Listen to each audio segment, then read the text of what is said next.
And the one thing I've even learned with being an adult and being grown and going through my own experiences, I will say this: your parents or people that is older than you, they never feel like they've done anything wrong to you. Because for one, they look at it like I'm your elder in a sense. And older people have a really hard time admitting when they're wrong about something. It's hard for parents to apologize. You know, that's just what it is in life. If you get an apology from your parent, hey, kudos to you. Your parents are healthy and they're in a good place mentally. But you have a lot of people where older people do things to you and they feel like because they're older, they have the right to do certain things, even though it may rub someone the wrong way. So that's this particular situation. JR is not really going to issue a direct apology to Devon. So I wouldn't be interested in no sit down. I'm only interested in a sit down if you're going to tell the truth. Like, I don't like people who do sit downs and they go around the question. They're not answering things directly. They're trying to give politically correct answers. They're not trying to incriminate themselves, you know, in a sense. And like I said, if you are not going to be 100% honest with what happened, then it's no point. Just let it die down. Eventually, it will die down, just like everything else. But I think asking for Devon to, hey, like, let's have a sit down. Let's say, for what? For what? It doesn't make any sense. And I think Devon thinks that too. Like, what is the point of doing this? So, and I think JR too is worried about his public perception, how people are going to perceive him publicly. You got people looking at you like, oh, he don't like black people. You make people go back and do research. Basically, you make people go back and look at certain people and see how they were possibly looked at this time. And listen, I am the type of person, I don't put nothing past anyone because people out here be wearing masks. At the end of the day, you never know truly who a person is. When people go to work, they put on masks because you really can't be yourself. You can't go to work and be like, look, I don't care about this job. I'm just here for the money. No, you got to make it seem like you love what you do. Some people are in the field of doing things that they love and they enjoy it. But you have a lot of other people in the population where they want to work for a check. That's it, that's all. But you still have to act like you're happy to be there or pretend to get along with people that you wouldn't care for outside of this work location. So I think that's how it is in WWE. People put on masks, and sometimes it slips with the things that are said in promos or how certain people are being booked. It does happen. But at the end of the day, ain't nobody 100% authentic at the end of the day. Because it's hard walking around just being truthful. You may get into some things. So, yeah, this is my take on it. Like I said, if you guys want to bring anything to me, my Instagram is Chrissy Talks Wrestling on my Instagram. Same handle as my YouTube. So I will be back with you guys tomorrow. I may do a review of Raw and I may not. It really just depends. So like, comment, and subscribe, and I'll check you guys later.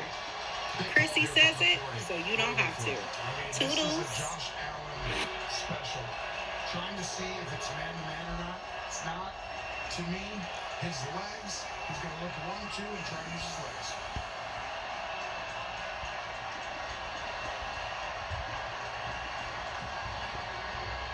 Goes quickly. He's got Davis, and he's got the first down. Gabe Davis, who spent most of his career in Buffalo, came down here last year as a free agent, injured a knee, became a free agent again, and came home. Picks up the first down. This is crazy. There's no part of football that says, throw the ball to this guy who's pressed on a 2-yard out route that's going to get a first down, and it actually happens. That's trusting Gabe Davis in a big situation. Now they've got both Ray Davis and James Cook in the game. Oh. To run it out to about the 33. Again, it's Hines Allen on the tackle, gain of 2. challenge. They ran this play. We were here versus we were in the game against Detroit. They threw that ball. Running back runs up the side. Remember? And all of a sudden it wasn't there. And he uses his legs.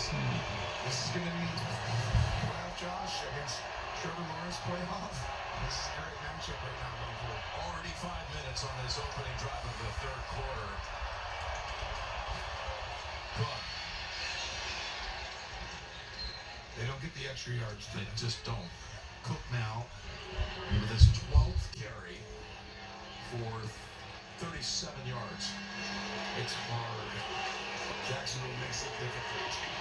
Again, they've not allowed a rusher to reach 75 yards in any game. Biggest was Jonathan Taylor at 74. Yeah, and there's Campanelli, who's done an incredible job. He'll get some head coaching works going forward in the years to come, if not this year. 3rd and 5 from the 30. Okay, see.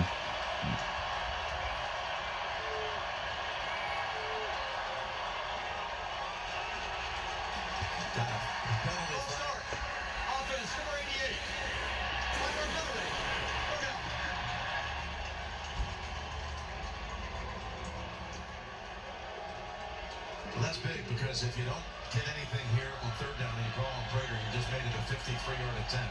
He did make one from 50 in the first half, going in the other direction. And again, he's been out with a quad injury and limited. Let's see what they can do though with 3rd and 10. Yeah, yards are hard to come by. Exactly.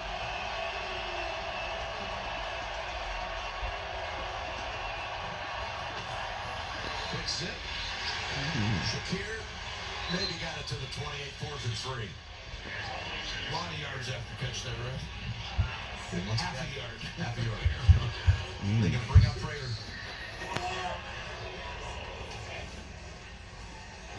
All the yards matter. Every point matters. That's this kind of game. We do that coming in. Field goals. We saw it in the Green Bay Chicago game yesterday. These kicks matter. 47 yards. Matt Prater in his 10th career postseason game. Already good from 50. This from 47. And Prater is good again. Oh. For a 13-7 lead. And the drive took nearly 7 minutes. Yes. They're gonna win the Super Bowl. Oh. Here we go again.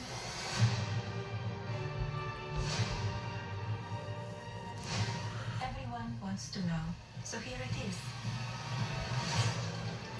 Melania, rated PG, exclusively in theaters January 30th.